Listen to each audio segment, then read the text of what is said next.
देखो क्या बता रहा था उस दिन, कोशिएंट स्पेस बताया था ना।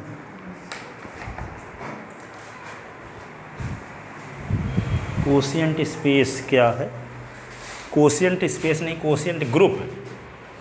कोशिएंट ग्रुप लिखवाए थे क्या कुछ कोशिएंट ग्रुप में? हाँ, ये जैसे मान लो जी एक ग्रुप लिए थे जिसके एलिमेंट क्या है 1 -1 आयोटा माइनस आयोटा, और एन इसका एक नॉर्मल सब ग्रुप लिए थे इसका 1 -1, ठीक है। अब इसका each left coset right coset equal होगा, तो ये समझ जाओ नॉर्मल सब ग्रुप है। तो यहाँ पे देखो एन के राइट साइड में आयोटा का गुणा करते हैं तो 1 into iota minus 1 into iota, तो एन इज इक्वल टू क्या होगा आयोटा माइनस आयोटा। अब यहाँ पे लेफ्ट साइड में आयोटा का गुणा करते हैं तो क्या होगा आयोटा गुणे 1 आयोटा गुणे -1, तो ये होगा आयोटा और माइनस आयोटा ऐसे। तो देखते हैं कि लेफ्ट कोसेट राइट कोसेट के इक्वल है, लेफ्ट कोसेट राइट कोसेट के इक्वल है। तो ये जानते हो कि किसी ग्रुप का कोई कॉम्प्लेक्स है या सब ग्रुप है, नॉर्मल सब ग्रुप होता है यदि each left coset right coset के इक्वल हो। तो देखो दोनों वैल्यू सेम है कि नहीं है, इसलिए यह नॉर्मल सब ग्रुप है। और जब यह नॉर्मल सब ग्रुप है तो ये देखते हैं कि जी में एन के ऑल राइट कोसेट का कलेक्शन, तो यहाँ पे कितने राइट कोसेट बन सकते हैं, एक तो एन आई बना, ठीक है, एक एन माइनस आयोटा बनेगा, एन माइनस आयोटा। तो इसका क्या करेंगे 1 के राइट साइड में माइनस आयोटा का, -1 के राइट साइड में माइनस आयोटा का गुणा करेंगे, तो N minus iota is equal to हुआ क्या माइनस आयोटा आयोटा, ये एन माइनस आयोटा आ गया। एन 1 निकालेंगे तो 1 का गुणा कर दो 1 इंटू 1 और -1 इंटू 1 ये, तो एन 2 एन -1 करेंगे तो यहाँ पे क्या आएगा 1 और -1 और -1, ठीक है। तो एन क्या हुआ -1 इज इक्वल टू आया -1, ठीक है। तो यहाँ पे जी में एन के कितने राइट कोसेट बने, ये बना एक n1 बना, एन आयोटा बना, एक एन माइनस आयोटा बना, एक n1 बना, एक एन -1 बना। इनमें से देखते क्या है एन आयोटा जो है एन माइनस आयोटा समान है कि नहीं है, आइडेंटिकल है, ठीक है। लेकिन एन -1 ये दोनों डिसजॉइंट हैं, इसमें सेम एलिमेंट है। यहाँ पे देखो इसमें जो एलिमेंट आ रहे हैं तो 1 -1 आ रहे हैं, एन आयोटा में ये एलिमेंट है, तो दोनों में कोई कॉमन एलिमेंट नहीं है। ये दोनों क्या कहलाएंगे डिसजॉइंट राइट कोसेट, ठीक है। तो अलग अलग राइट कोसेट दो ही प्रकार, क्योंकि एन -1 दोनों समान हैं, एन 1 एन -1 दोनों समान हैं। तो जी अपान एन में सिर्फ वही एलिमेंट लिखेंगे जो डिफरेंट टाइप के हों, तो एन आयोटा भर लिख देंगे एन 1 लिख देंगे, ठीक, क्योंकि N iota N minus iota के बराबर है, देख लो चाहे एन आयोटा ये है एन माइनस आयोटा ये है, दोनों में सेम एलिमेंट हैं, iota minus iota iota minus iota, तो दोनों आइडेंटिकल हैं, तो आइडेंटिकल है तो दो में से एक ही लिखा जाएगा, ठीक है। अब देखो n1 में एलिमेंट देखो 1 -1, एन -1 में भी क्या है 1 -1 सेम एलिमेंट है, तो दोनों आइडेंटिकल है तो एक ही बात। तो दो डिफरेंट टाइप के ये और ये दोनों क्या है डिफरेंट टाइप के राइट कोसेट हैं, ठीक है। इनको कहेंगे डिसजॉइंट राइट कोसेट। तो डिसजॉइंट राइट कोसेट का जो कलेक्शन होगा वे कहलाता है quotient right, disjoint right quotient का जो कलेक्शन होता है multiplication of coset binary operation के रिस्पेक्ट, मल्टीप्लिकेशन ऑफ कोसेट। जैसे आप ये जानते हो कि एन ए और एन बी दो नॉर्मल दो राइट कोसेट हैं, तो एन ए और एन बी का गुणा होता है तो एन ए बी आता है, कल सिद्ध करके दिखाए थे इसके पहले कि दो राइट कोसेट का मल्टीप्लिकेशन एक राइट कोसेट होता है यदि यह नॉर्मल सब ग्रुप है तो, ठीक है। तो यहाँ यह नॉर्मल सब ग्रुप है ही, तो यहाँ पे ये मल्टीप्लिकेशन ऑफ कोसेट या product of coset binary operation के रिस्पेक्ट है जी अपान एन एक वेक्टर स्पेस की वेक्टर स्पेस का है, ग्रुप की सारी प्रॉपर्टी को होल्ड करता है, ग्रुप की सारी प्रॉपर्टी को होल्ड करता है, इसलिए क्या कहलाता है विभाग समूह कहलाता है। क्या कहलाता है विभाग समूह, कोशिएंट स्पेस कहलाता है, कोशिएंट ग्रुप कहलाता है। क्योंकि अभी बीएससी थर्ड ईयर भी पढ़ा रहे हैं ना, तो उसमें कोशिएंट स्पेस है विभाग समष्टि, तो ये ऐसे वही याद आ जाता है, ठीक है। जबकि यहाँ आपको बोल रहा है कोशिएंट ग्रुप है, कोशिएंट ग्रुप की बात कर रहे हैं यहाँ, ठीक है। तो यहाँ पे G एक मल्टीप्लिकेटिव ग्रुप है, यानी इसका नॉर्मल सब ग्रुप है। तो G में यानी कि ऑल राइट कोसेट का collection multiplication of coset binary operation के रिस्पेक्ट एक ग्रुप बनाता है। इस ग्रुप को हम क्या बोलते हैं? कोशिएंट ग्रुप बोलते हैं। क्या बोलते हैं? कोशिएंट ग्रुप, विभाग समूह बोलते हैं। क्या बोलते हैं? विभाग समूह। ठीक है ना, विभाग समूह बोलते हैं। तो देखो इसको दिखाते हैं आपको। कोशिएंट, इसी कोशिएंट इस ग्रुप को ही फैक्टर ग्रुप भी कहते हैं। तो इसको लिखने के बाद इसको थोड़ा डिफिनीशन लिखे देते हैं।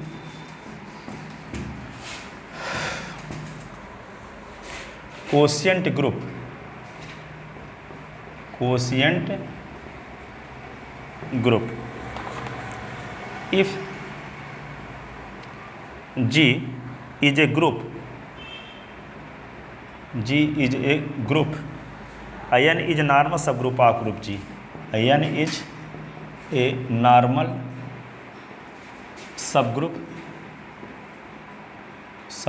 of group G, IN is normal subgroup of group G, then G upon N, the set of right coset of N, the set of all disjoint right coset of N in G,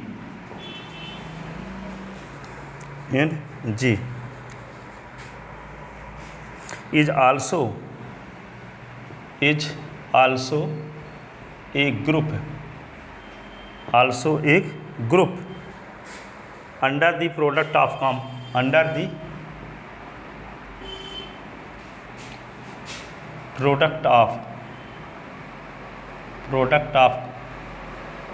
right coset, product of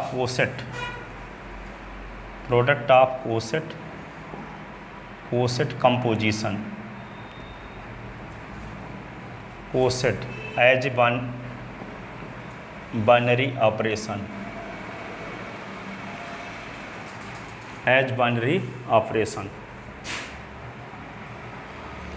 this group is called quotient group,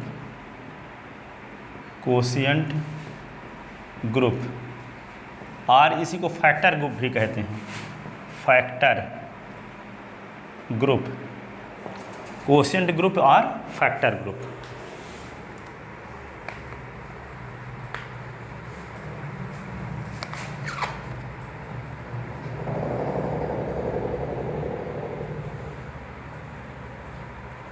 ठीक है ना।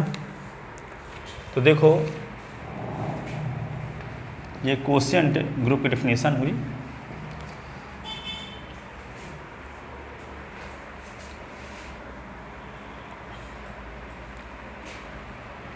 अब इस पर एक theorem देखते हैं।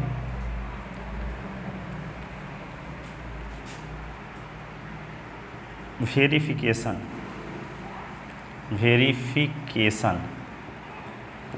तो अब इसको हम प्रूव करके दिखाते हैं। तो G अपॉन N है, IN A such that A belong in G। ये कोशिएंट G अपॉन N क्या है? ऑल राइट कोसेट का कलेक्शन है। ठीक है। तो to prove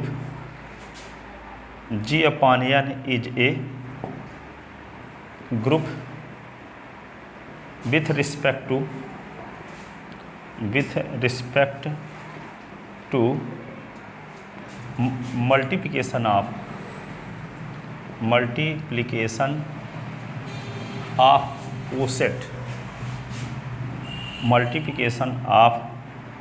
coset binary operation. ठीक है।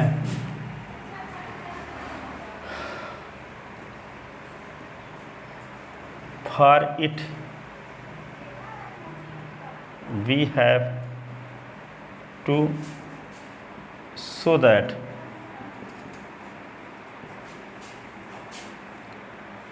Multiplication of coset, multiplication of coset, coset binary operation, binary operation, binary operation satisfy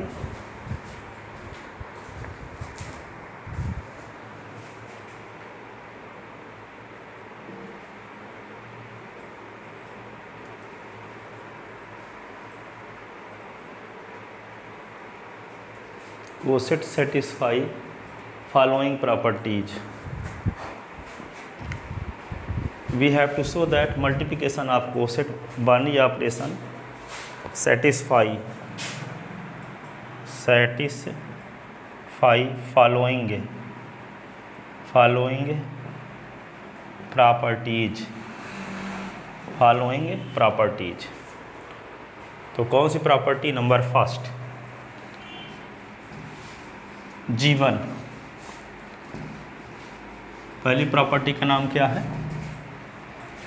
पहली प्रॉपर्टी का नाम क्या है? जीवन।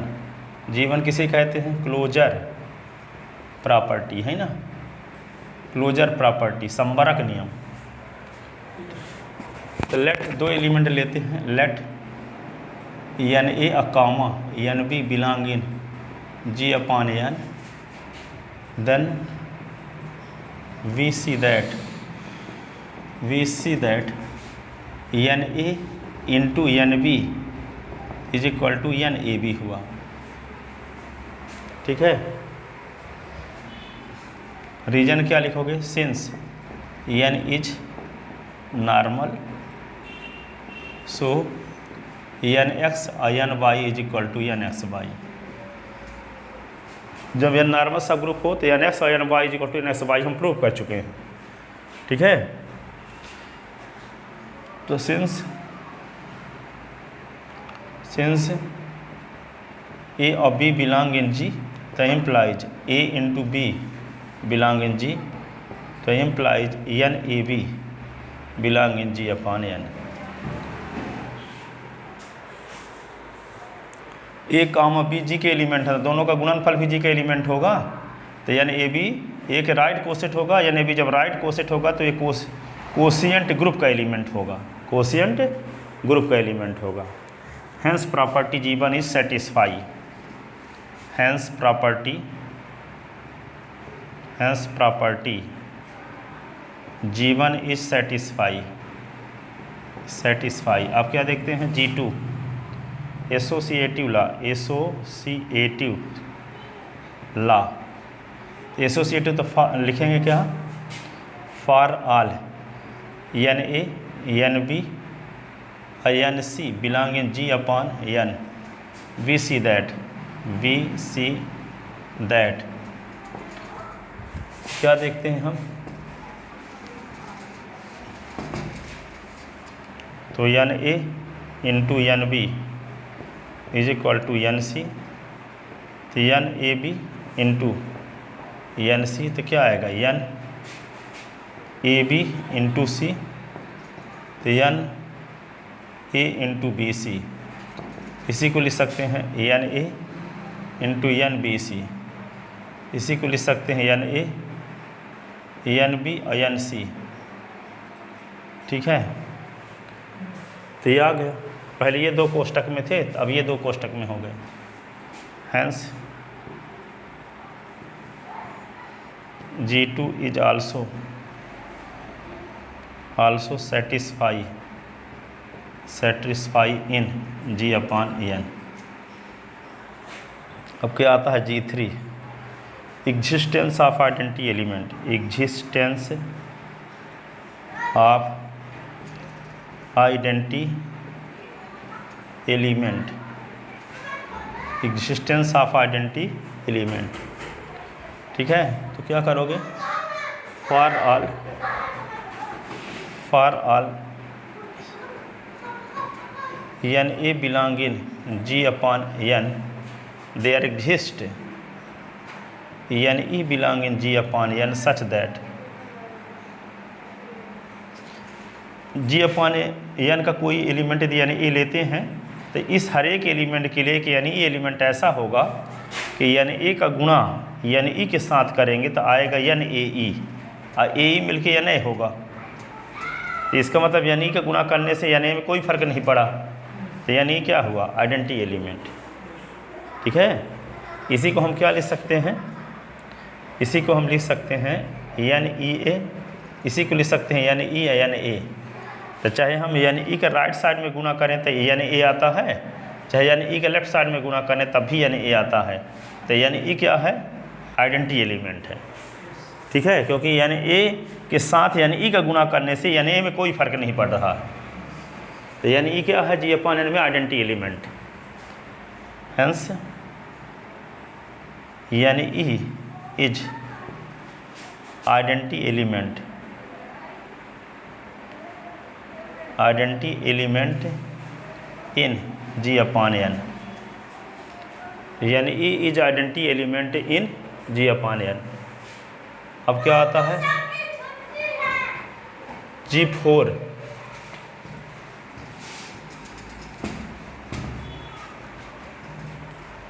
G4 क्या है, existence of inverse element, inverse element, existence of inverse element. तो देखो फॉर ऑल यानी A belong in G upon N there exist, यानी ए का inverse belong in G upon N such that यानी ए का inverse बराबर यानी A inverse बराबर यानी ई। तो देखो यानी ए का गुणा यानी ई के साथ किया तो आइडेंटिटी एलिमेंट आ गया, तो यानी ए इनवर्स यानी ए का इनवर्स एलिमेंट हुआ। ठीक है, इसी को हम क्या लिख सकते हैं, यानी ए इनवर्स ए, इसी को यानी ए इनवर्स यानी ए भी लिख सकते हैं। तो यानी ए इनवर्स का चाहे राइट साइड में गुणा करें चाहे लेफ्ट हैंड साइड में गुणा करें तो आइडेंटिटी एलिमेंट आ रहा है। इसका मतलब यानी ए इनवर्स यानी ए का इनवर्स एलिमेंट है। ठीक है, हेंस यानी A inverse is identity inverse element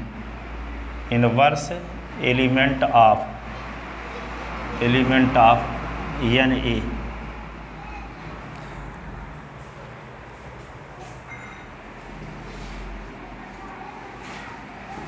Hence, inverse element of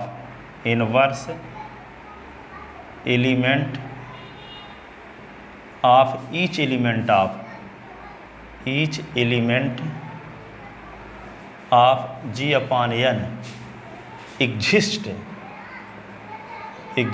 in G upon N. Hence, inverse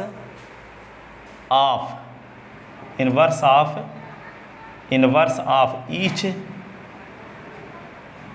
inverse element of each element of G upon N exist in G upon N। G upon N में हर एक element के inverse element का existence है। ठीक है,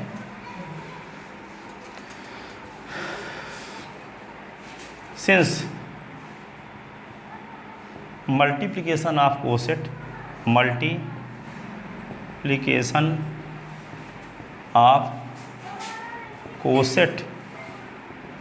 binary operation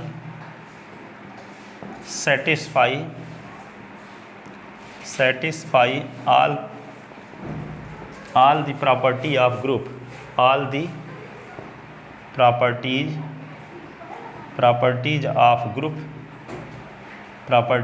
of group in G upon N। Thus G upon N is also a group with respect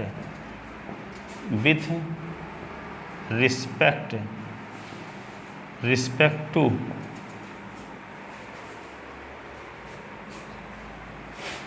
multiplication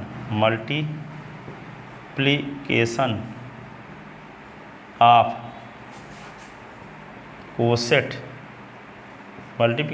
coset as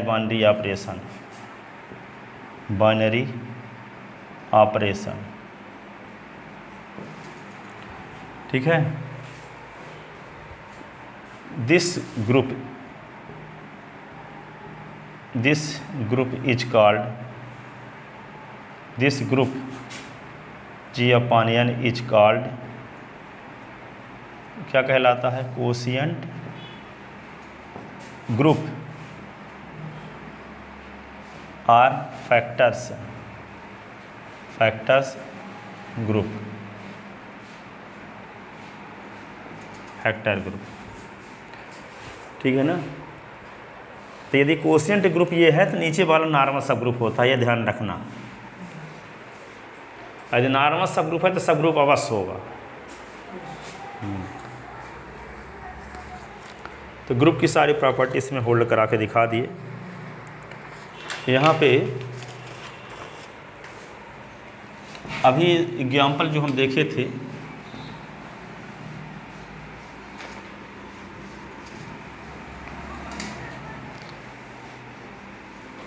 देखो यहाँ for example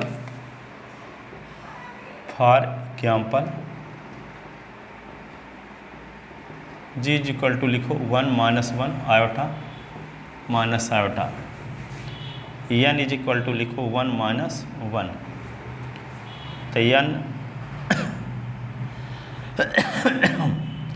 तो n 1 इज इक्वल टू क्या हुआ? 1 का गुणा करो तो वही रहेगा 1 - 1, तो ये आएगा -1 1। n आयोटा का गुणा करोगे तो iota minus iota, n minus iota का गुणा करोगे तो माइनस आयोटा पहले फिर आयोटा। तो G/N डिफरेंट टाइप कौन कौन है? एक है n1 और एक है n आयोटा। ये हुआ G/N। ठीक है। अब इसमें कितने एलिमेंट है गिन लो थोड़ा, 3 1 2।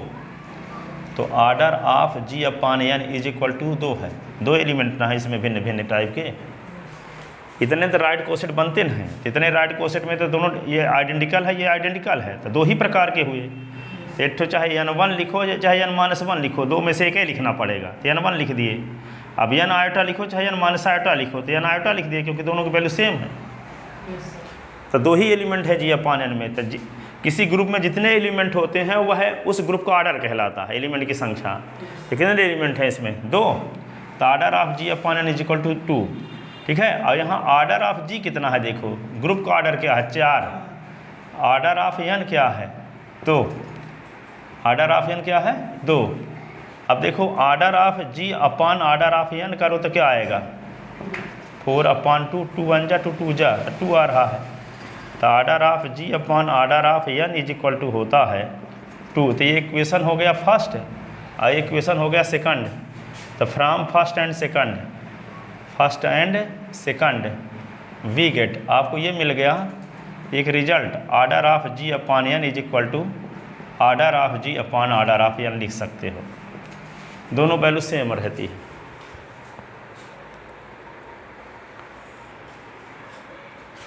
ठीक है ना। यदि आप ऑर्डर ऑफ G/N फाइंड करना चाहते हो तो order of G/N order of n कर दो, नहीं ऑर्डर ऑफ G में ऑर्डर ऑफ n का भाग दे दो, जो भागफल आएगा वही ऑर्डर ऑफ G/N होगा।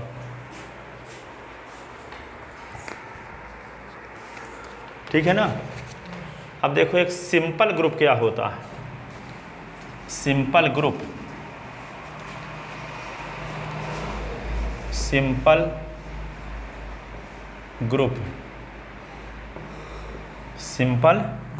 तो जिस ग्रुप का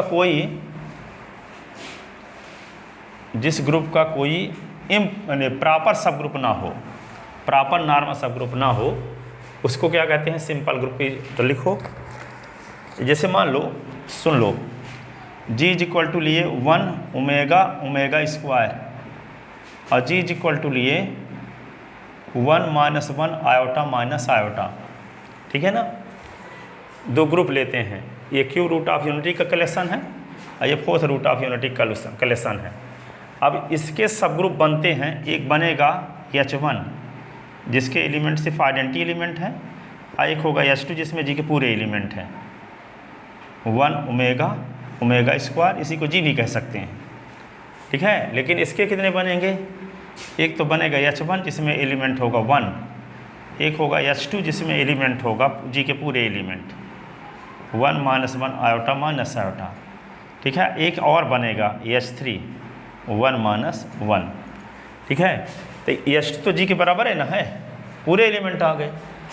तो यहाँ देखते हैं कि जी के दो नॉर्मल सब ग्रुप बनते थे, कौन कौन, H1 और H2। तो H1 में सिर्फ आइडेंटिटी एलिमेंट है, H2 में जी के पूरे एलिमेंट हैं। तो इन दोनों नॉर्मल सब ग्रुप को कहते हैं जी का क्या, जी का कहते हैं इम्प्रॉपर नॉर्मल सब ग्रुप। क्या कहते हैं, इम्प्रॉपर नॉर्मल सब ग्रुप। यहाँ में भी इसको क्या बोलेंगे, इम्प्रॉपर, जिसमें सिर्फ आइडेंटिटी एलिमेंट हो और जी के सारे एलिमेंट हो, उनको कहा जाता है इम्प्रॉपर नॉर्मल सब ग्रुप। क्या कहा जाता है, इम्प्रॉपर। तो इस जी के भी दो इम्प्रॉपर नॉर्मल सब, हर एक ग्रुप के दो इम्प्रॉपर नॉर्मल सब ग्रुप तो बनते हैं, साथ ही इस ग्रुप का एक प्रॉपर नॉर्मल सब ग्रुप भी है। लेकिन इस ग्रुप का कोई प्रॉपर नॉर्मल सब ग्रुप नहीं बनेगा। यदि आप ज़बरदस्ती बनाते भी हो, मान लो H3 बराबर कर लिए 1 ओमेगा, ठीक है। अब 1 का गुणा ओमेगा के साथ करो तो क्या आएगा, ओमेगा, ठीक है। तो क्लोजर प्रॉपर्टी तो मान लो होल्ड हो रही है, ठीक है। आइडेंटिटी एलिमेंट एसोसिएटिवली भी हो जाएगा। अब फिर क्या आता है, 1 का इनवर्स एलिमेंट होता है, 1 का इनवर्स एलिमेंट तो 1 है, ओमेगा का इनवर्स एलिमेंट क्या होगा, ओमेगा में किसका गुणा करें कि एक आ जाए, ओमेगा स्क्वायर का ना। तो ओमेगा का इनवर्स एलिमेंट ओमेगा स्क्वायर होगा, इसमें उपस्थित नहीं है, तो इनवर्स एलिमेंट का एग्जिस्टेंस इसमें नहीं है। तो H3 ग्रुप की सारी प्रॉपर्टी को होल्ड नहीं करता। और किसी ग्रुप का ऐसा कॉम्प्लेक्स है जो ग्रुप में डिफाइंड बाउंड्री ऑपरेशन के रिस्पेक्ट ग्रुप की सारी प्रॉपर्टी होल्ड करता है, उस कॉम्प्लेक्स को कहते हैं उस ग्रुप का सब ग्रुप। लेकिन यहाँ पे H3 बराबर 1 ओमेगा लेते हैं तो ये ग्रुप की सारी प्रॉपर्टी होल्ड नहीं कर पाता, अर्थात G4 प्रॉपर्टी होल्ड नहीं हो रही है, इसलिए ये क्या है, सब ग्रुप नहीं है, नॉर्मल सब ग्रुप। ये क्या है, ये, हाँ, ये नॉर्मल सब ग्रुप नहीं है, ये सब ग्रुप ही नहीं है, तो नॉर्मल सब ग्रुप क्या होगा। ग्रुप की सारी प्रॉपर्टी होल्ड होती तब ना सब ग्रुप कहलाता, तो ये तो सब ग्रुप ही नहीं है, ठीक है। तो जब ये सब ग्रुप नहीं है तो नॉर्मल सब ग्रुप भी नहीं होगा, ठीक है। तो इसका मतलब इस ग्रुप का केवल 2 ही नॉर्मल सब ग्रुप है, जिसको हम इम्प्रॉपर के नाम से जानते हैं। इसका कोई प्रॉपर नॉर्मल सब ग्रुप नहीं है, और इसका इम्प्रॉपर के साथ एक प्रॉपर नॉर्मल सब ग्रुप भी है, ठीक है। 1 और जी के अलावा 1 - 1 वाला भी है, इसको हम कहते हैं, इस नॉर्मल सब ग्रुप को कहते हैं ग्रुप जी का प्रॉपर नॉर्मल सब ग्रुप। तो जिस ग्रुप का प्रॉपर नॉर्मल सब ग्रुप नहीं होता, जिस ग्रुप का प्रॉपर नॉर्मल सब ग्रुप नहीं होता, उसको सिंपल ग्रुप कहते हैं। ये सिंपल ग्रुप है और ये सिंपल ग्रुप नहीं है, क्योंकि इसके सिर्फ प्रॉपर नॉर्मल सब ग्रुप हैं, इसका कोई इम्प्रॉपर नॉर्मल सब ग्रुप है, इसका कोई प्रॉपर नॉर्मल सब ग्रुप नहीं है, और इसका एक प्रॉपर नॉर्मल सब ग्रुप है, इसलिए ये सिंपल ग्रुप नहीं है। तो जिस ग्रुप का कोई प्रॉपर नॉर्मल सब ग्रुप ना हो, जिस ग्रुप का कोई प्रॉपर नॉर्मल सब ग्रुप ना हो, सिर्फ इम्प्रॉपर हो, ठीक है, जिस ग्रुप का सिर्फ इम्प्रॉपर नॉर्मल सब ग्रुप हो, उसको कहते हैं सिंपल ग्रुप। जिस ग्रुप का कोई इम्प्रॉपर नॉर्मल सब ग्रुप के साथ प्रॉपर नॉर्मल सब ग्रुप भी हो, वे सिंपल ग्रुप नहीं है। तो यहाँ जी क्या है, सिंपल ग्रुप है, और ये वाला जी क्या है, सिंपल ग्रुप नहीं है। समझ में आया। जिस ग्रुप का कोई इम्प्रॉपर नॉर्मल सब ग्रुप, जिस ग्रुप का कोई प्रॉपर नॉर्मल सब ग्रुप ना हो, प्रॉपर नॉर्मल सब ग्रुप ना हो, उसे सिंपल ग्रुप कहते हैं। जैसे इस जी के कोई प्रॉपर नॉर्मल सब ग्रुप नहीं है, ठीक है, लेकिन इस ग्रुप का प्रॉपर नॉर्मल सब ग्रुप ये है 1 - 1। ये तो इम्प्रॉपर तो सबके होंगे, हर एक ग्रुप के इम्प्रॉपर नॉर्मल सब ग्रुप होंगे, लेकिन प्रॉपर किसी किसी के होते हैं, ठीक है। तो जिस ग्रुप का प्रॉपर नॉर्मल सब ग्रुप नहीं होता, उसको कहते हैं सिंपल ग्रुप। तो यहाँ 4th रूट ऑफ यूनिटी का जो कलेक्शन है, इसका प्रॉपर नॉर्मल सब ग्रुप है, इसलिए सिंपल ग्रुप नहीं है। लेकिन क्यूब रूट ऑफ यूनिटी का कलेक्शन के सिर्फ इम्प्रॉपर नॉर्मल सब ग्रुप है, कोई प्रॉपर नॉर्मल सब ग्रुप नहीं है, इसलिए ये सिंपल ग्रुप कहलाएगा, ठीक है। समझ गए ना। तो इसको हम डिफाइन कैसे करेंगे सिंपल ग्रुप को। A group is said to be, a group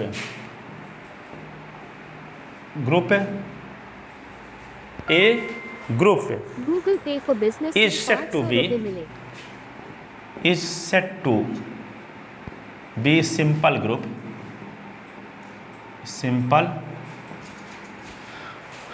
simple group if it has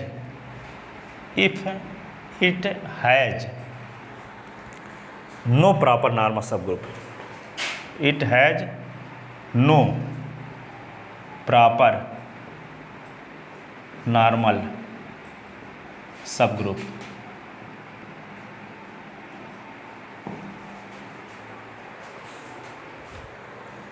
ठीक है, no proper normal subgroup, that is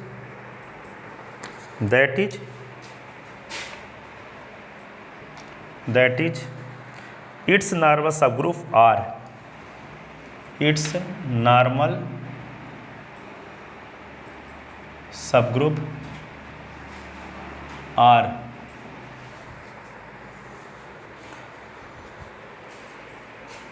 identity element E and identity element of E and G itself only, G itself only, जिसका identity element और G दोनों normal subgroup हो, इसके अलावा कोई normal सब group ना हो, ओनली। ये क्या है? सिंपल ग्रुप है कि नहीं है? This is simple group, this is simple group, this is not simple group, this is not simple group. क्यों सिंपल ग्रुप नहीं है? क्योंकि इसका प्रॉपर नॉर्मल सब ग्रुप है, इसका कोई प्रॉपर नॉर्मल सब ग्रुप नहीं है। यदि नॉर्मल सब ग्रुप है तो आइडेंटिटी एलिमेंट वाला है, जी के सभी एलिमेंट वाला है, इसके अलावा कोई प्रॉपर नॉर्मल सब ग्रुप नहीं है, तो ये सिंपल ग्रुप हो गया।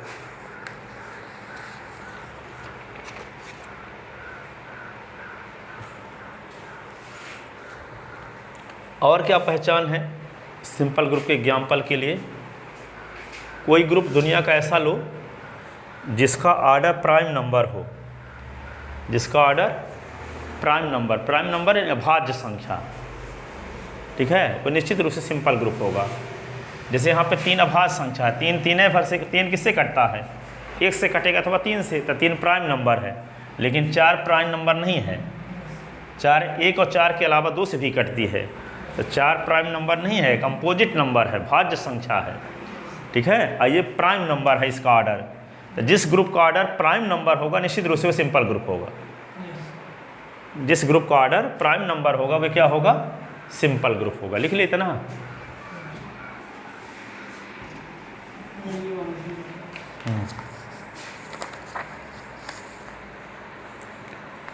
तो पॉइंट इट लिखते हैं, नोट फर्स्ट,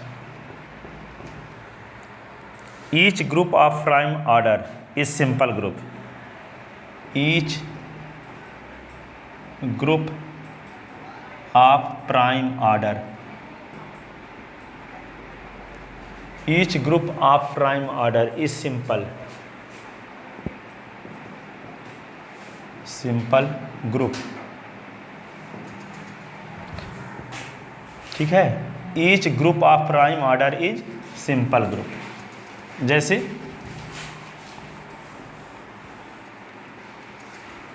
ठीक है, जैसे G इज इक्वल टू क्या है? 1 - 1 is a simple group because order of G is equal to 2 which is prime number. 2 सबसे छोटी प्राइम नंबर होती है, विच इज प्राइम नंबर, ठीक है, और G is equal to 1 omega square is a simple group because order of G is equal to 3 which is prime number,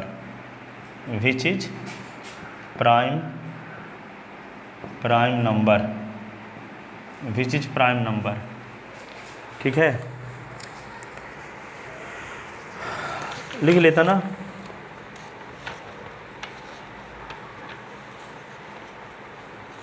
note second, इस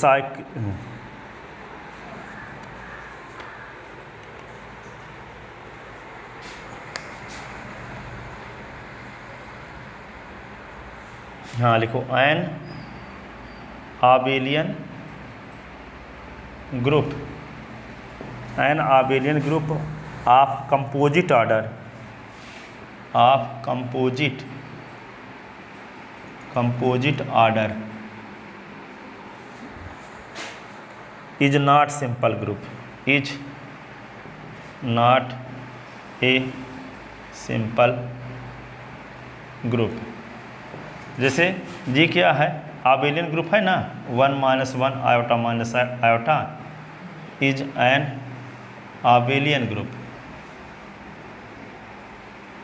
और यहाँ पे order of G is equal to 4 आता है, विच is composite number, भाज्य संख्या है, composite number. So G is not simple group, G is not simple group. Simple group कब होता, जब उसका ऑर्डर क्या होता, प्राइम नंबर। लेकिन ऑर्डर क्या है, 2 4 है और 4 प्राइम नंबर नहीं है।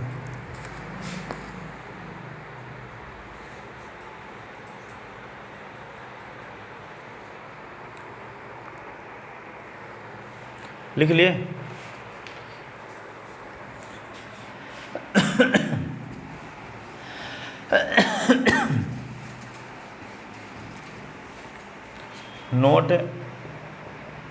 Note 3, a cyclic group of composite order, a cyclic group of composite order, a cyclic group of composite order is never a simple group, is never simple group, simple group. देखो यहाँ पे for example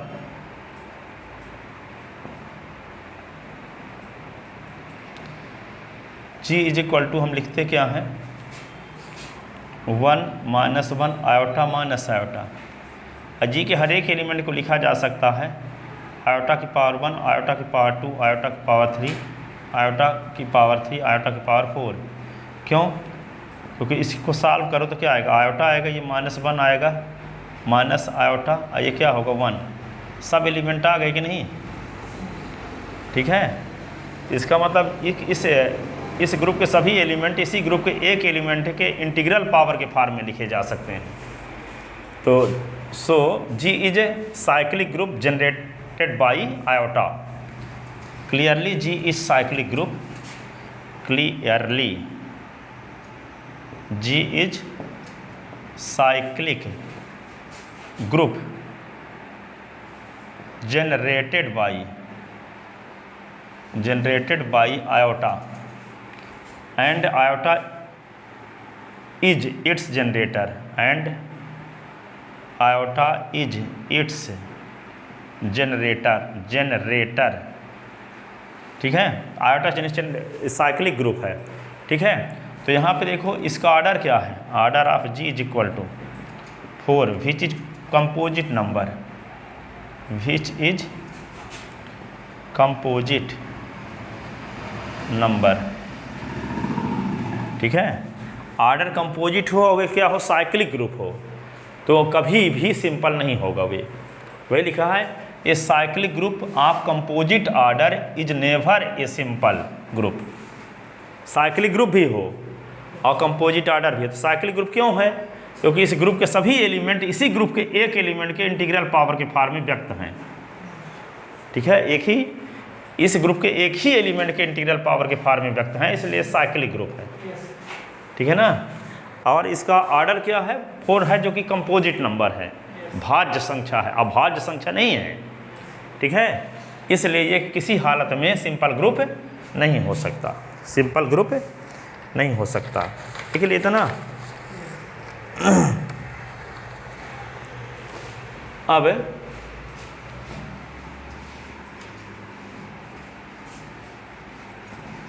चौथा point लिख लो, if H is सब group of G, if H is सब group of G and N is normal subgroup, and N is normal subgroup of G, then Hn is subgroup of G. Hn is subgroup of G and N is normal subgroup of Hn। ठीक है, यदि H subgroup हो या normal subgroup तो दोनों का product कर दें तो वे सबग्रुप बन जाएगा, नॉर्मल सबग्रुप नहीं बनेगा। H क्या हो सबग्रुप हो, N क्या हो नॉर्मल सबग्रुप, तो दोनों का गुणा कर देंगे तो H और N का गुणनफल क्या होगा, नॉर्मल सबग्रुप नहीं होगा, सिर्फ सबग्रुप होगा। एक तो PhD किया है, एक तो PhD नहीं किया, दोनों को मिला देंगे तो PhD नहीं कहलाएगा, नॉन PhD कहलाएगा। ठीक है, दोनों PhD किए होते तब हो सकता था।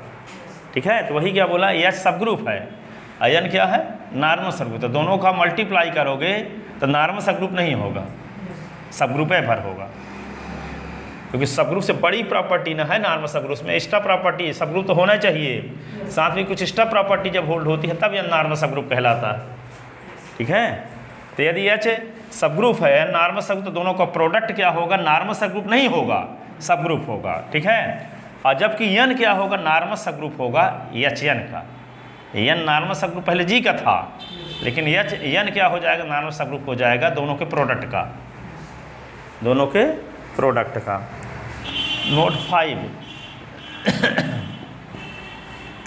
If N and M are normal subgroup of G,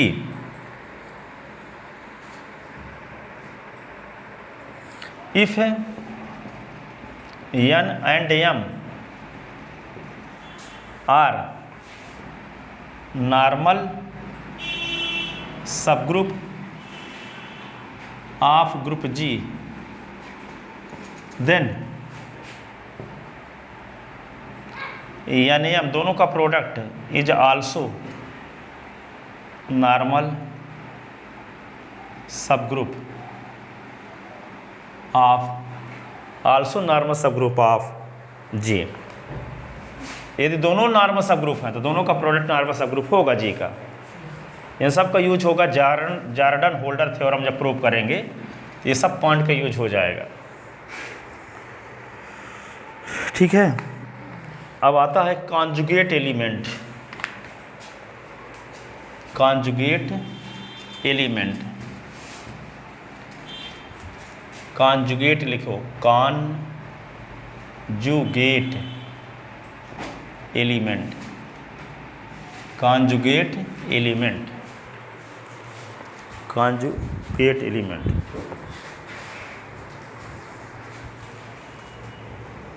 conjugate element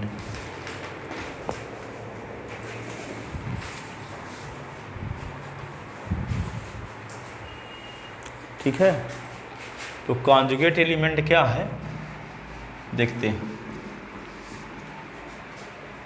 ये थोड़ा सा और यहाँ से लिखते हैं, conjugate, conjugate element. Conjugate element क्या है, and relation of conjugacy, and relation of conjugacy, relation of conjugacy, GACY, conjugacy, conjugate element and relation of conjugacy. तो late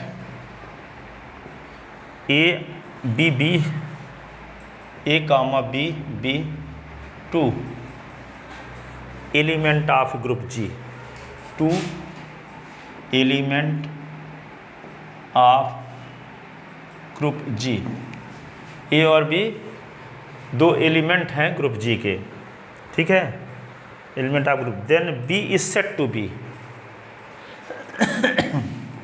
then B is said to be, B is said to be, said to be conjugate of A, conjugate of A if there exist, if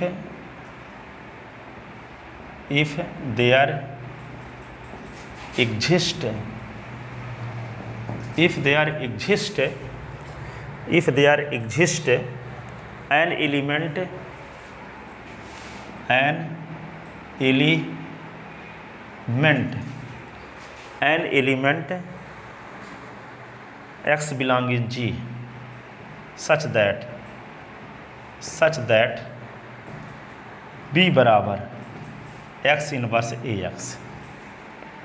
ठीक है, A B group जी के दो element हैं, तो B is said to be conjugate to A, B A का conjugate element कहलाता है। B conjugate element कब कहलाएगा ए का, जब एस बिलोंगिंग जी का अस्तित्व इस प्रकार से हो कि ए के लेफ्ट साइड में एस के इनवर्स एलिमेंट का, ए के राइट साइड में एस का गुणा करें तो बी के बराबर आ जाता हो। क्या बोले, ए बी ग्रुप जी के दो एलिमेंट हैं, तो बी ए का कॉन्जुगेट एलिमेंट कहलाएगा जब बी के लिए जी में एक एलिमेंट एस का अस्तित्व इस प्रकार से हो कि ए के लेफ्ट साइड में एस इनवर्स का गुणा करें और ए के राइट साइड में एस का गुणा करें तो बी के बराबर हो जाए। ऐसी कंडीशन में बी कहलाएगा ए का कॉन्जुगेट एलिमेंट। ये कॉन्जुगेट एलिमेंट है ए का। ठीक है, सी और डी दो एलिमेंट ऐसे मिल जाएं कि सी बराबर क्या हो, एक्स इनवर्स और डी एक्स है, तो सी कॉन्जुगेट एलिमेंट कहलाएगा डी का। ठीक है, ई और एफ दो एलिमेंट ऐसे हों जी के कि ई बराबर क्या मिल जाए, एक्स इनवर्स एफ एक्स है, तो ई कॉन्जुगेट एलिमेंट कहलाएगा एफ का।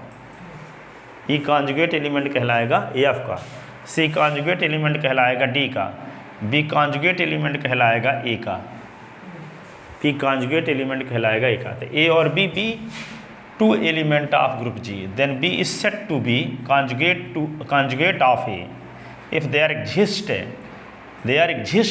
element s belonging G such that B is equal to x inverse AX। ठीक है ना, लिख ले, if B is conjugate to A, if B is conjugate, if B is conjugate to A, then we write ऐसे लिखते हैं, B conjugate to ए, इस प्रकार का लिख देते हैं, B conjugate to A, B conjugate to ए।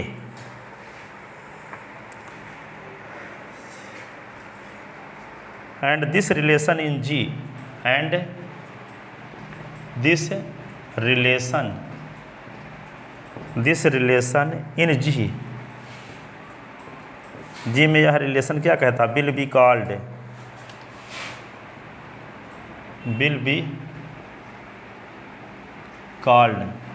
क्या रिलेशन कहलाता है, the relation of conjugacy, the relation of conjugacy, the relation of conjugacy, relation of conjugacy.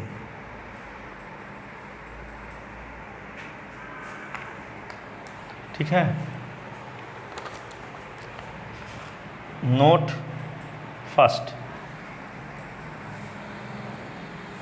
तो यहाँ पे लिखोगे B conjugate to A if and only if B is equal to x inverse A x. B conjugate ए तभी कहलाएगा जब ये condition satisfy हो, B बराबर एस इनवर्स ए एक्स। कहीं भी हम ये दिखा देंगे बी बराबर एस इनवर्स ए एस, तो हम बी कॉन्जुगेट टू ए लिख दिया करेंगे। यदि बी कॉन्जुगेट ए है तो हम लिखा करेंगे बी बराबर एस इनवर्स ए एक्स। जब ये रहेगा तो हम ये लिख देंगे, ये रहेगा तो ये लिख देंगे। ठीक है ना, लिख लेते ना। Self conjugate element, self conjugate element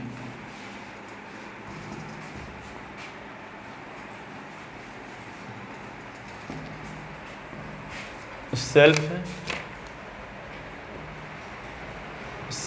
conjugate element, self conjugate element, an element A belong in G, an element A belong in G, an element A belong in G is said to be self conjugate. A is said to be self conjugate,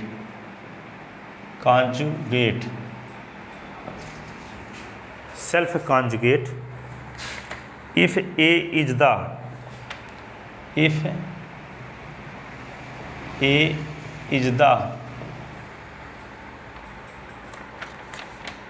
only member of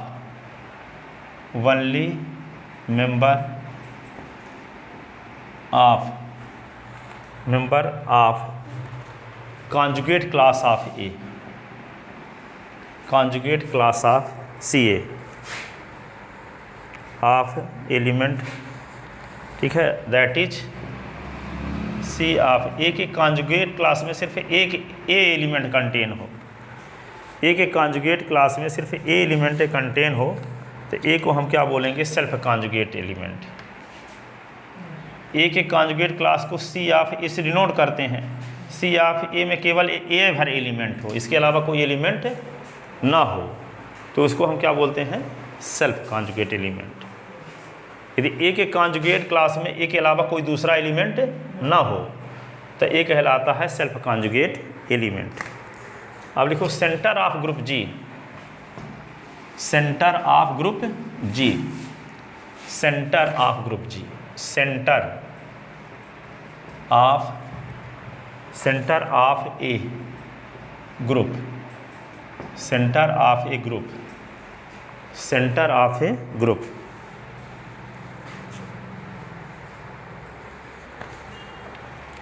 इसकी definition क्या है, definition the set Z, set capital Z है ना, capital Z of all self, of all self conjugate,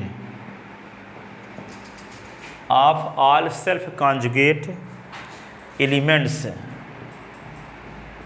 elements of A, of A in group ji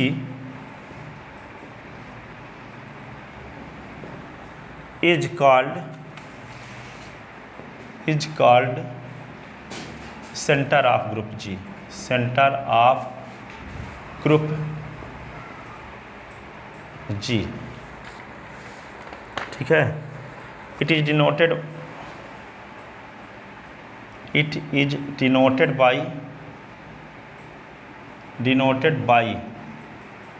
Z लिख देते हैं bracket के अंदर G, that is centre of group G. Z भाई लिखते हैं आर जेड ए भर के लिख देते हैं केवल, जेड जी लिखो चाहे जेड ए भर, तो जेड इज इक्वल टू क्या होगा, Z is equal to way Z small Z belong in G, जो जेड जी के सभी एलिमेंट के साथ क्रम विनिमय नियम का पालन करते हैं, जेड एस बराबर S Z for all S belong in G, ठीक है। तो जी के उन एलिमेंट का कलेक्शन जो एलिमेंट जी के सारे एलिमेंट के साथ क्रम विनिमय नियम का पालन करते हैं, ग्रुप जी का सेंटर कहलाता है, इसको जेड से डिनोट करते हैं। दूसरे शब्दों में, ठीक है, जैसे लिखा ना Z belong in G, G के वे एलिमेंट जेड, जी के वे एलिमेंट जेड जो जेड जी के सारे एलिमेंट के साथ क्रम विनिमय नियम का पालन करते हों, जी के सारे एलिमेंट के साथ क्रम विनिमय नियम का पालन करते हों, उन सभी जेड का कलेक्शन कहलाएगा centre of group G, centre of group G. इसको हम जेड जी या केवल जेड भर से डिनोट करते हैं। तो जो एलिमेंट जी के सारे एलिमेंट के साथ क्रम विनिमय नियम का पालन करेंगे, वे सब सेंटर ऑफ ग्रुप जी में आ जाएंगे, सेंटर ऑफ ग्रुप जी में। तो जो जी के जो एलिमेंट ग्रुप जी के सारे एलिमेंट के साथ क्रम विनिमय नियम का पालन करते होंगे, वे ग्रुप जी के सेंटर में कंटेन होंगे, ग्रुप जी के सेंटर में। ठीक है। और सेंटर ऑफ ग्रुप जी एक नॉर्मल सब ग्रुप होता है, इसको प्रूव करते हैं, इसके बाद फिर आज का काम खत्म। Prove that centre of Z, centre of group G is normal सब group of group G. Prove that, prove that,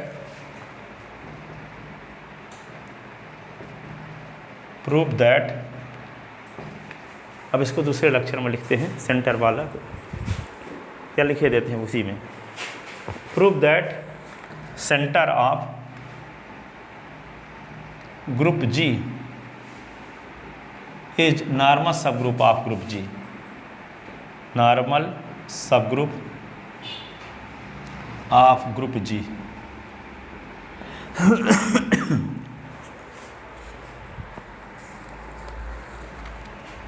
ठीक है ना। Prove that centre of group G is normal सब group of group G. By definition of, by definition of centre of group G, centre of group G, तो क्या लिखते हैं, z is equal to small z belong in G such that Z x बराबर S Z for all S belong in G. ये है definition. Where G is multiplicative group, where G be a multiplicative group, multiplicative group.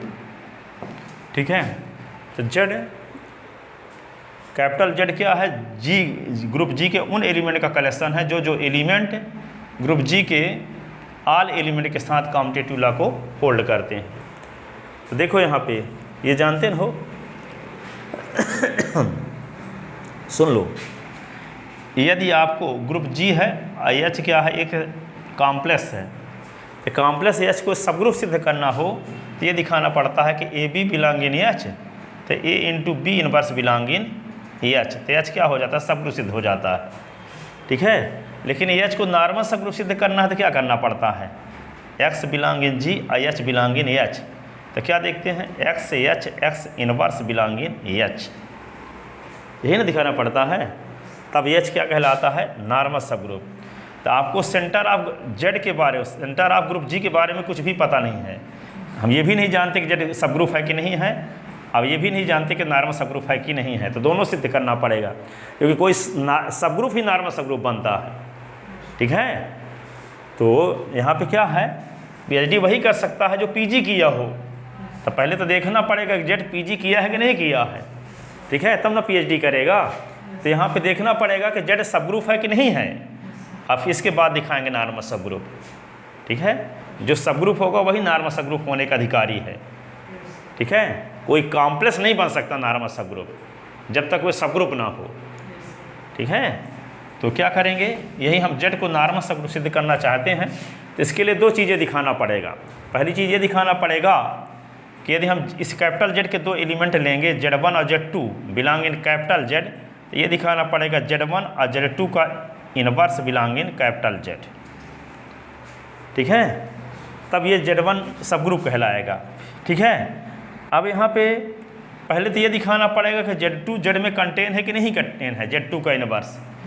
तो Z2 का inverse Z के element कब होगा, जब जी के सारे एलिमेंट के साथ Z2 का इनवर्स कॉम्यूटेटिव लॉ को होल्ड करता होगा, अर्थात Z2 का इनवर्स x बराबर x Z2 का इनवर्स जब दिखा लोगे तभी कह पाओगे कि Z2 का इनवर्स Z का मेंबर है, क्योंकि Z का मेंबर वही होता है जो जी के सारे मेंबर के साथ कॉम्यूटेटिव लॉ को होल्ड करता हो। ठीक है। वही ना होता है Z का एलिमेंट, Z का। ठीक है। फिर हमको ये दिखाना पड़ेगा, क्या दिखाना पड़ेगा कि x Z1 और Z2 का इनवर्स बराबर Z1 Z2 का inverse x for all x belong in G। तब भी हम कह पाएंगे कि Z1 और Z2 का इनवर्स भी कैपिटल Z का मेंबर है। वेक्टर जेड का मेंबर वही होते हैं जो जी के सारे एलिमेंट के साथ कम्यूटेटिव लॉ को होल्ड करते हैं। ठीक है ना, वही ना बताया गया कि जी के उन एलिमेंट जेड का कलेक्शन जो जेड जी के सारे एलिमेंट के साथ कम्यूटेटिव लॉ को होल्ड करते हैं वे कैपिटल जेड में कंटेन है। ठीक है ना, तो आपको यही दिखाना पड़ेगा कि Z1 और Z2 जेड के एलिमेंट लेंगे तो जब Z1 Z2 जेड के एलिमेंट है तो निश्चित रूप से ये Z1 और Z2 दोनों जी के सारे एलिमेंट के साथ कम्यूटेटिव लॉ को होल्ड करते रहे होंगे। अर्थात Z1 S बराबर क्या लिखोगे SZ1 और Z2 S बराबर क्या लिखोगे SZ2 यदि Z के एलिमेंट हैं तो। ठीक है, फिर आपको ये दिखाना पड़ेगा Z2 का इनवर्स S बराबर SZ2 का इनवर्स, तभी कह पाओगे कि Z2 का इनवर्स भी Z का मेंबर है। फिर क्या दिखाना पड़ेगा x Z1 और Z2 का इनवर्स बराबर Z1 Z2 का inverse x for all S belong in G, तब कह पाओगे कि Z1 और Z2 का इनवर्स Z का मेंबर है। ठीक है, और जब Z1 और Z2 बिलोंग इन Z के लिए यदि Z1 इंटू Z2 का इनवर्स बिलोंग इन Z, तो Z कहलाएगा ग्रुप जी का सब ग्रुप। क्या कहलाएगा? सब ग्रुप कहलाएगा। ठीक है, तो यही हमारा मकसद है, जो प्रूव करने की ज़रूरत है वे सब हम एक तरह से बता दिए, अब उसी को व्यवस्थित लिखना है। ठीक है, तो लिखते हैं। Firstly we have to prove that, सबसे पहले हम दिखाएं सिद्ध करेंगे, we have to prove that capital Z is सब ग्रुप ऑफ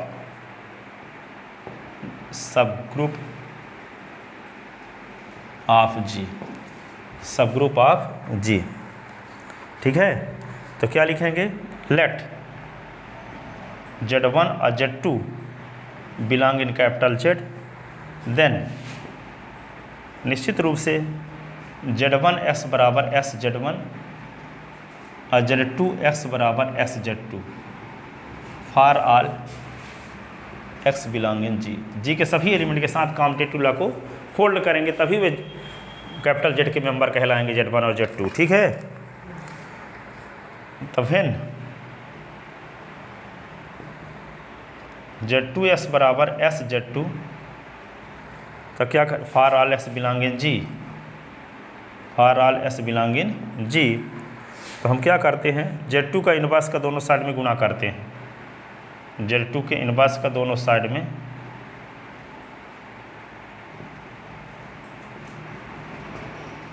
X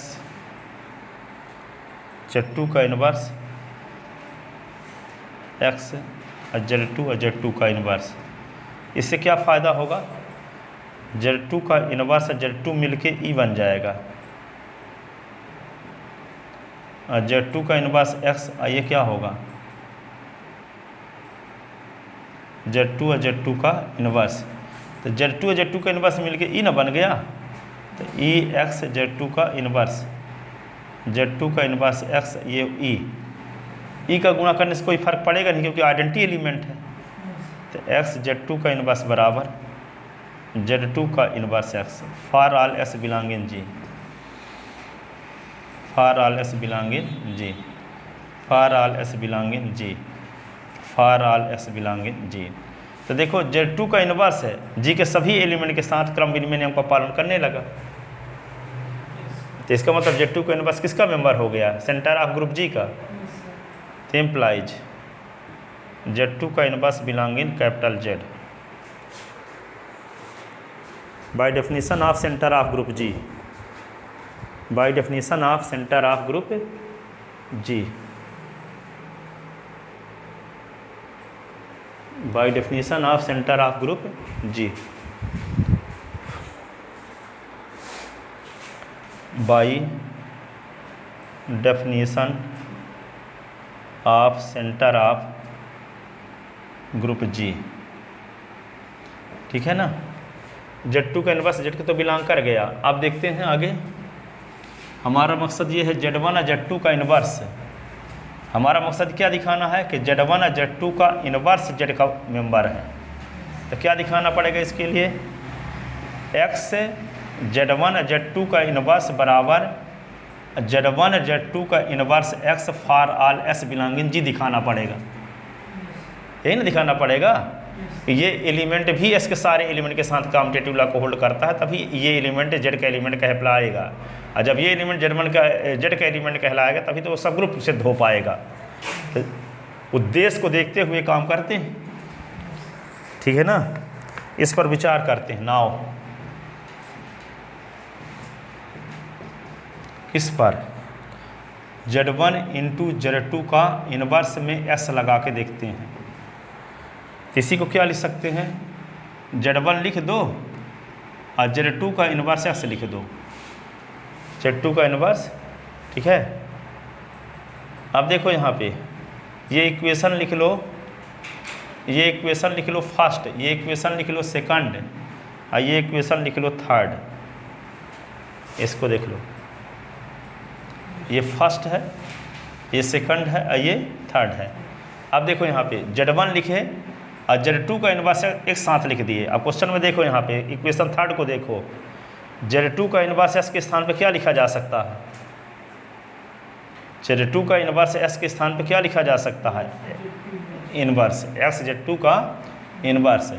तो यहाँ क्या लिखते हैं, Z1 और X Z2 का इनवर्स। कौन इक्वेशन से ऐसा लिख दिए, from third, from equation third, ठीक है, थर्ड से लिखते हैं ऐसा।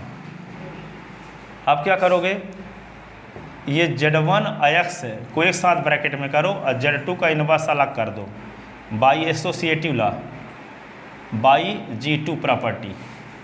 G2 का मतलब एसोसिएटिव लॉ, ठीक है। इन दोनों को ब्रैकेट में कर दिए, ये दोनों था। तो अब देखो यहाँ Z1 S के स्थान पे क्या लिखा जा सकता है, S Z1 फर्स्ट से क्या लिखा जा सकता है, X Z1, ये होगा Z2 का इनवर्स फ्रॉम इक्वेशन फर्स्ट। अब क्या करेंगे, फिर से एसोसिएटिव लॉ लगाओ। तो क्या कर दें, X अलग कर दो और Z1 Z2 का इनवर्स अलग कर दो, ठीक है, by associative law, associative law, ठीक है। तब देखते क्या है कि Z1 और Z2 का इनवर्स X आ गया, X इंटू Z1 Z2 का इनवर्स, यानी Z1 Z2 का इनवर्स G के सारे एलिमेंट के साथ कम्यूटेटिव लॉ को होल्ड करने लगे। इसका मतलब Z1 और Z2 का इनवर्स किसका मेंबर हो गया, कैपिटल Z का। इट मीन्स, इसका अर्थ है Z1 और Z2 का inverse belong in capital Z। Thus Z is subgroup of group G. Thus center of group G, that is Z, is a subgroup of group G, subgroup of group G। Centre of group G को denote capital Z से करते हैं, तो Z is सब group of group G. अब क्या prove करेंगे capital Z को, नॉर्मल सब group.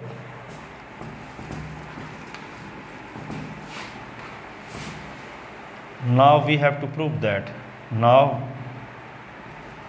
We have to prove that capital Z is normal सब ग्रुप ऑफ, नॉर्मल सब group of group G, normal सब ग्रुप ऑफ ग्रुप जी, ठीक है। तो नॉर्मल सब ग्रुप सिद्ध करने के लिए तो आप जानते हो प्रोसेस।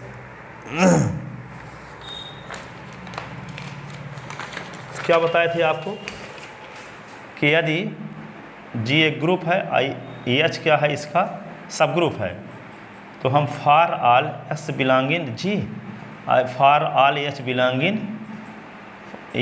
इन एच के लिए ये दिखा दें क्या, X H X inverse belong in H, तो क्या हो जाता है,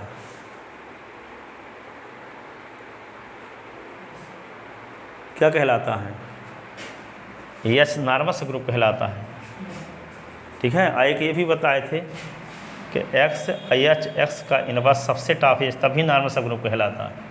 दो परिभाषा बताए थे, ठीक है।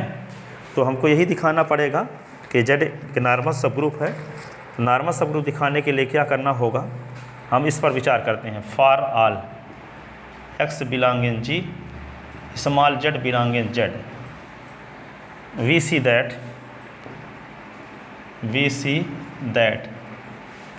ठीक है। तो हम एक्स और जेड एक्स इनवर्स पर विचार करते हैं, तो इसी को क्या ले सकते हैं, एक्स जेड एक्स इनवर्स, ठीक है। इसी को क्या ले सकते हैं, क्योंकि जेड किसका एलिमेंट है, कैपिटल जेड का ना, तो यहाँ पे क्या लिख दोगे, since small Z belong in capital Z का, तो इम्प्लाइज जेड एस बराबर एस जेड होगा for all X belong in G, होगा कि नहीं। तो यहाँ पे एक्स जेड के स्थान पे क्या लिखा जा सकता है, एक्स जेड के स्थान पे जेड एस भी लिखा जा सकता है कि नहीं, जेड एस लिखा जा सकता है, ये एक्स इनवर्स, ठीक है। अब क्या करेंगे, एसोसिएटिव लॉग से क्या लिख सकते हैं, जेड, ये एक्स इनवर्स लिख सकते हैं, जेड ये ई लिख सकते हैं, क्या हो गया जेड। जबकि आपको पता कि जेड का एलिमेंट है और इसको सॉल्व करने से जेड के बराबर ही आ रहा है, इसका मतलब ये भी जेड का एलिमेंट है, ठीक है। तो इसका मतलब ये तो बिलोंग करता है जेड को, तो इम्प्लाइज ये है किसके बराबर, एक्स जेड एक्स इनवर्स के बराबर, हेंस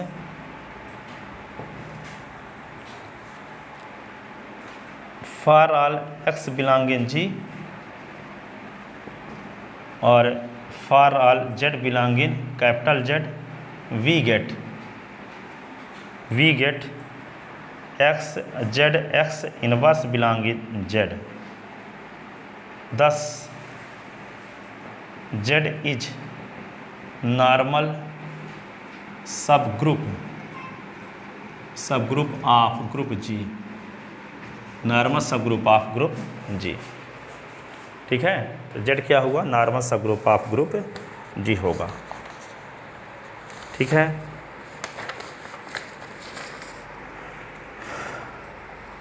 अब कल बताएंगे होमोमॉर्फिज्म, आइसोमॉर्फिज्म, कर्नल, ठीक है, और fundamental theorem, homomorphism first theorem, homomorphism second theorem, homomorphism third theorem, ठीक है। फिर आएगा भी जॉर्डन होडल थ्योरम,